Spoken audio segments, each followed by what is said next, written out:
So you want to see how good you are, then you must be tired of living. So I want to go straight into the Max Holloway Alexander Volkanovski fight, because man, such an interesting fight. We've seen what happened in the first time. So the first time Volkanovski was able to really shut him down. He shut down his striking a lot. Now, one thing that I'm really worried about, and what I have, the development that I don't like, and I've seen with Max Holloway. Max Holloway is one of my favorite fighters. He's one of the fighters who I think his footwork and his control of distance and range is so incredible, and is so just intelligent. When you see the man constantly able to stay just outside of range, even against tall fighters, so even against a Brian Ortega, he's able to touch, move slightly at an angle, send the right, switch stances, go both, you know what I mean, send power shots from both sides. It's really incredible to see how fluid and fluent he is in his strike language. So I love to see it, but what has happened is that Max has stopped kicking. Why, Max? Why? Why are you going to stop doing that? Like, why? I don't understand. Max has stopped kicking. This is mixed martial arts.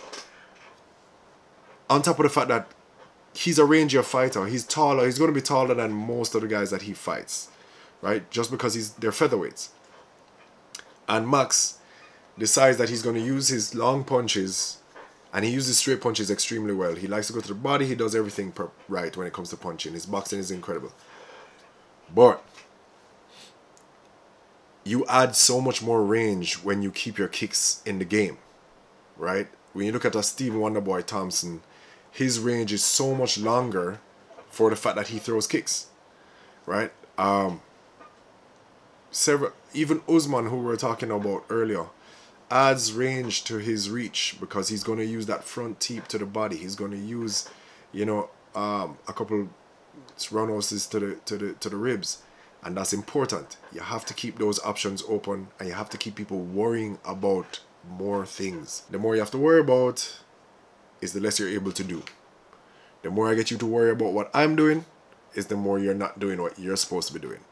And that's super important. That's what the whole game is about. Is the person who is able to execute their intention the most and the earliest and the most efficiently. So right, in the first fight, Volkanovski started out with all these beautiful calf kicks. The first round was entirely kicks. He did not throw or land, I should say. He didn't land many punches at all in that first round. What was really the focus was constantly breaking the rhythm of Max Holloway as he would move in. He's constantly breaking the rhythm with those calf kicks, with the inside leg kick. And it worked. By the second round, he was able to start implementing the punches and so on.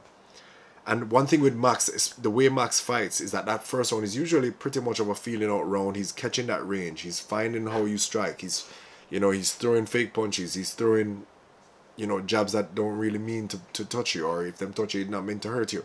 But he's testing that range, because at the end of the day, he wants to know what the end of his punch is. Where are you gonna be when he throws that punch? Where are you? Are you at the, where is the end? Does he have to step in a little more? Does he have to not step in as much? This is what he's testing out. How are you reacting to it? But then Max wasn't able to increase. By the second round, he's usually increasing his pace, increasing his output. This didn't happen. Until the third round, he came on a little bit, third, fourth. But we can't afford for this to happen again. We can't afford for Max to lay back in those first two rounds and get owned in the same way, because at the end of the day, the judges will just look at it as Volkanovski being dominant. Now, even when Volkanovski was taking Max to the cage, he wasn't trying to take him down.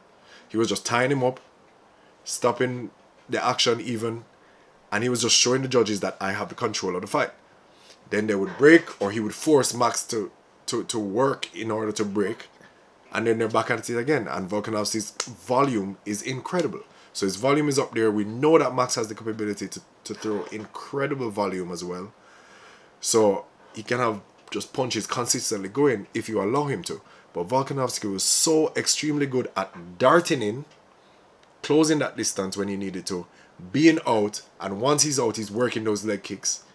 And then he's in and he's punching, right? And he's slipping and coming in, so he's avoiding punches while he's coming in and landing his own. And it rendered Max pretty much,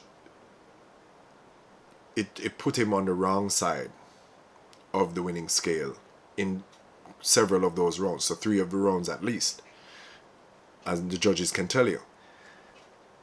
The problem I have too is that when Max is watching back the videos, because I follow his blogs and I watch some of the interviews with him, when Max is watching these videos back, so the videos of him fighting Volkanovski, that first fight, my youth is like, those kicks didn't hurt.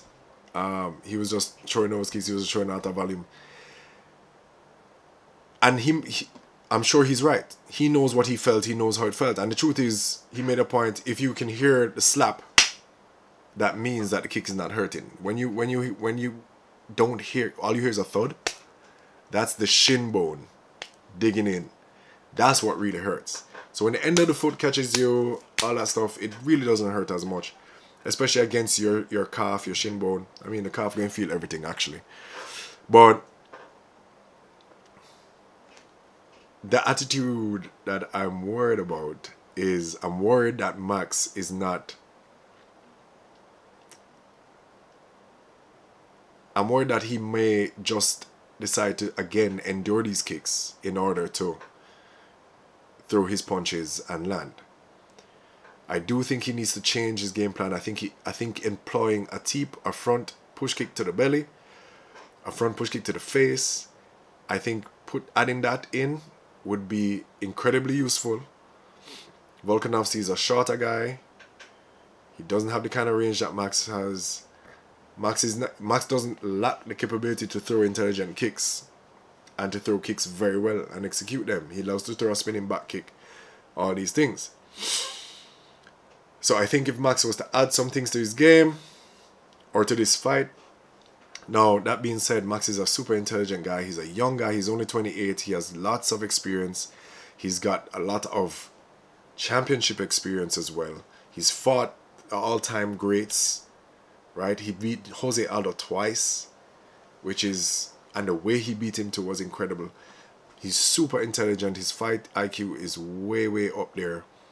And I think I want to give Max the edge in this fight just because I want to believe that he can change his game plan and come back and do what he needs to do to take the victory.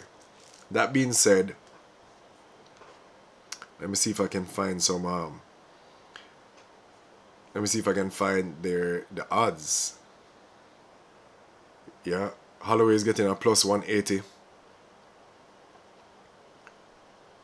So he's an underdog. Yep, so wait.